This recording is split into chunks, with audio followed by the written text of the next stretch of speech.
bini aadam oo dunida kor jooga 24 saacadood u haysta inna looga badin maayo hadday sanawaadka nolosha tahayna in go'an baad haysataa mid konton nool iyo mid lixdan noolba waqti go'an baad leedahay waxay yidhahdaan waa mawlid aan takhsiinka aqbalin ma kaydsamo oo hantida aqoonta waxyaabo badan waa la kaydin karaa bay yidhahdaan laakiin waqtigu kaba mid aha waxaa kaydka gala 24 saacadood ay ku soo marayaan wana compulsory waxay yidhaahdaan wuxuu ka mid yahay waxyaabaha aan tacwiidka aqbalin nolosha waxa kale oo dhan waa la gadan karaa waa la kiraysan karaa si unba waa la daynsan karaa waxa kale oo dhan bay dhahaan nolosha waqtigu intaana midna ma galo ninka ugu hantida badan la saacad ma heli kara dheeraada 24 saacadood buu haystaa geeridana saacad dib looma dhigi karo waqtigiisu ku dhamaanaya saadaradeed waxay yiraahdaan waqtigu waa mawlid muhaddad ah waan gelin kayd ma galo lama gadan karo bedel ma galo waad ku qasbantay inaad sarfida bay leedahay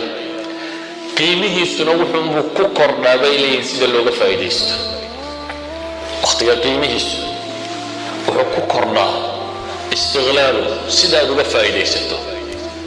saacad qiimo leh iyo saacad aan qiimo lahayn labadaba waad soo maraysaa haddii guud ahaan la eegana bay dhahdaan waa muddo majhuula inta aad dunida joogayso saadaradeed waxay dhahaan qofka bini aadamka ah hantida dhabta ee uu haystaa waa inta uu jirayo hantida dhabta ee aad leedahay waa inta uu jiro waa ra'sulmaal alxaqiiqi qofka bini aadamka haysto إمام الحسن البصري رحمة الله عليه يا واحد لقى شيء ورن جري يا ابن آدم إنما أنت أيام كلما ذهب يوم ذهب بعضك وغير نبي آدم ومال منبط هيقول لي مال إن مركي كاتك تبا قيمة ذيك كم إذا بعتك تي إذا عمر يا لشيء يا واحد إنه هيسنه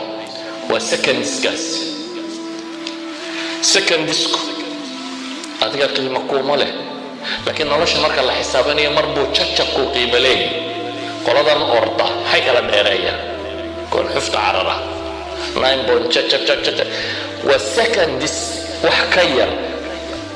ayaa qiimo u sameeyay idan thaniya ama second wax ka yar ayaa wan lagu galaamo tool lagu galaamo jaayisad lagu helaa ama magac lagu yeeshaa ama kan lagu yeeshaa haddaba waqtigu qofka bini aadamka ah waa waqtiga waxaana cajiib waqtigan aynu hadda joogno galbeedku waxay dadka bareen waxaan bini aadamku xoog u isticmaali jirin oo ah dadku markuu xabaasha ku sii dhawaadaba inuu farxo birthday waa maxay marbaad cimrigii tuurtay soo maaha xagga xabaasha markaad u sii dhawaataba miyaad farxi waxqabadkuma farxaysid waxaad intaajada soo kale ma jiro waa mujarrad in sanad ka soo wareegay intii aad joogtay inaad xabaasha ku sii dhawaatay weeyaan waqtiga caynka leh sida qiimaha u leh ka faa'iidaysigiisu wuxuu ku xidhan yahay bay yiraahdaan qiimaha waqtiga inaad fahamto haddii qiimaha iyo ahmiyada waqtigu uu leeyahay uu fahmo qofka bini aadamka ah waxa uu fahmayaa garanaya sida uga faa'iideysanayo dadka badna xanuun buu ku noqdaa markay qiimihii waqtiga garan waayaan xulay wax allaali waxaan qabtaan garan waayo waqtiga maxay ku dilaa haddaad dhimato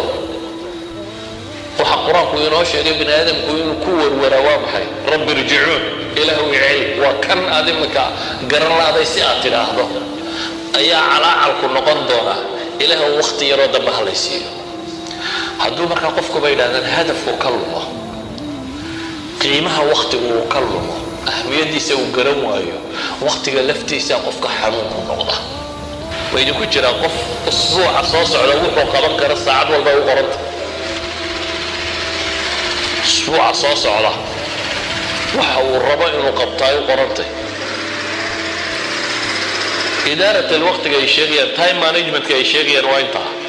وين الهدف يا لطه to do list قائمة الأعمال الطبق دون قاعد لا ضحي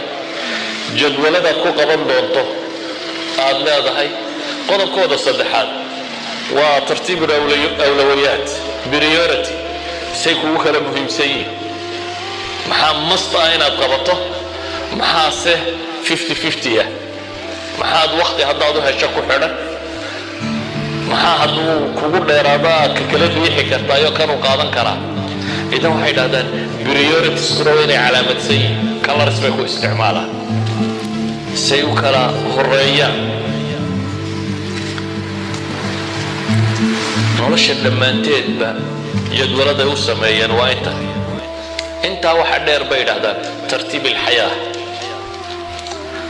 noloshaada halkaad la maraysaa waa inay kuu ballaangaraysantay bay dhahdaan. the coming 5 years, the coming 10 years maxaad rabtaa inaad noqoto. waxay leeyihin noloshaadu meesha aad rabto inaad qabato waa inay planetka ku jirtaa. waqtiga soo socda maxaan qaban doonaa. idan qof baa caalim noqday iyo khabiir buu noqday iyo kan buu noqday waxa weeyaan waqtigu ka faa'iiday. classmatekiisi muxuu noqon waayo waqtigaanu ka faa'iidaynin. qof kasta oo waqtigiisu uu qiimo ugu fadhiyaa nolosha waxbuu ka dhalinayaa. qofkii aan waqtigiisu qiimo ugu fadhinna dee saynu usoo jirray buu usoo jirayaa. mid aragga ku eegna waad dhali karaysaa insha allahu tacaala haddii waqtigu kugu sugo, laakiin dunida culays baad ku tahay ziyaada. qofku buu dunida ku yahay haddaan waxba soo kordhinaynin waa ziyaada cala alxayaa. inaad sidii ilaahay u abuuray ugu dul taagnaataa iyadoo caqli alla ku siiya awood iyo tamar waxba kaa soo bixi waayaan waa wax liita. waxaa mawduuca laydinku dooray uma filayaa inaad tihiin dadkan intellectualkii waddanka u soo socdiya ummadda ee la rabay inay wax bedelaan. waxaad joogtaan hadda waqtigii jucbada la dhaansanayay, waqtiga ahaantiina dhaansan lahayde, waqtiga ay idiin midho dhala ahayd waa idiin dambeeya. hadda de haddaad bakeeri noola timaadana in bakeeriyumaad laga heli, haddaad adoo booyad sida la timaadana waxbaad tari doontaa. waa saad jucbadaada u soo dhaansato, taasina waxay ku xidhan tahay waqtigaaga saad uga faa'iidayso. sala allahu calaa muxamedin wala alihi wasaxbihi wasalam walxamdu lilahi rabbi alcaalamiin.